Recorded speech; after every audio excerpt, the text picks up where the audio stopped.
দর্শক মন্ডলী, আমি এইমাত্র এখানে নবগঞ্জ থানাধীন পিডুমারা ইউনিয়নের একটি গ্রাম সোনাকানি গ্রামে এসেছি। এখানে একজন আদর্শ চাষির সঙ্গে কথা বলবো। আমি মাঠে দেখতেছি অনেক প্রকারের ধান লাগাচ্ছে।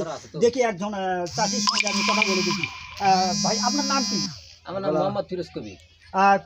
কতটুকু জমি লাগাচ্ছেন এখানে? এখানে বিঘা 3 লাগাইছি। বিঘা 3 কি কি ধান লাগাইছেন? এখানে আমি 1 বিঘায় লাগাইছি আপনার মনে করেন মিনিকেট লাগাইছি, আর 1 বিঘা লাগাইছি আপনার 28, হ্যাঁ, আর 1 বিঘা লাগাইছি 29। আচ্ছা, এখানে কি কোনো কীটনাশক প্রয়োগ করছেন? হ্যাঁ, করছি।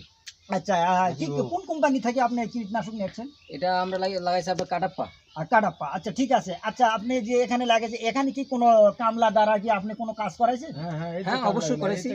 ঠিক আছে, এখন কি এই যে আমাদের এখানে আশেপাশে যারা আছে আমরা সবাই আমার বাসায় কাজ করে এরা। আচ্ছা, আপনাদের বাসায় কয়জন শ্রমিক আপনি আপনার বাসায় কাজ করান? এখানে মোটামুটি আমার শ্রমিক মানে এই বাসার মালিক আমি, হ্যাঁ, মানে আমার জমি আমি যেগুলো কাজ করাই নেই তাদের কাছ থেকে, তারা এখানে মোটামুটি 3 জন 2 জন 5 জন প্রায় টোটালে 10-12 জন কাজ করে। আচ্ছা, আপনি যে সার প্রয়োগ করছেন না, আচ্ছা আপনি সার প্রয়োগ করছেন, বিঘা প্রতি কতটুকু করে সার আপনি প্রয়োগ করছেন?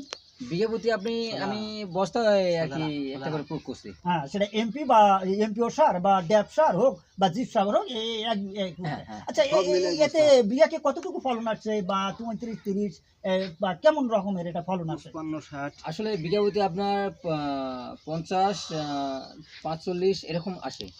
ওই রকম আসে না? জি। আচ্ছা ঠিক আছে। আপনি যে ওই ধানগুলো কি আপনি যখন বাজারে বিক্রি করেন, কোন বাজারে বিক্রি করেন আপনি ধানগুলো? এখানে এটা আমাদের এই বাজার আছে, আমাদের এখানে চরহাট বাজার আছে, এই বাজারে আমরা মহাজন আছে, মহাজনের কাছে দেই, তারা আমরা ন্যায্য ধান দেই, তারা ন্যায্য টাকা দেয়। আচ্ছা, আশা করি আপনি এবারে আপনার এই 3 বিঘা থেকে কতটুকু ধান আপনি বিক্রি করবেন?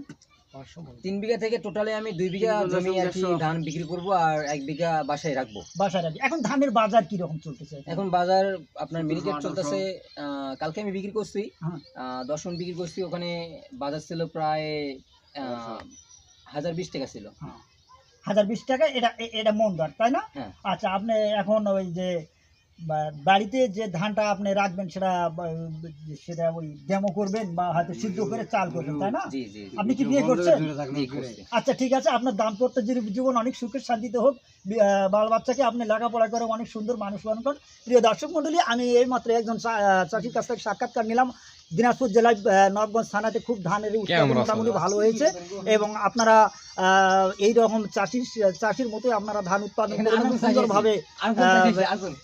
সুন্দরভাবে ধান উৎপাদন করবেন। আশা করি বাংলাদেশ সমৃদ্ধিশালী হবে। ধন্যবাদ, থ্যাংক ইউ।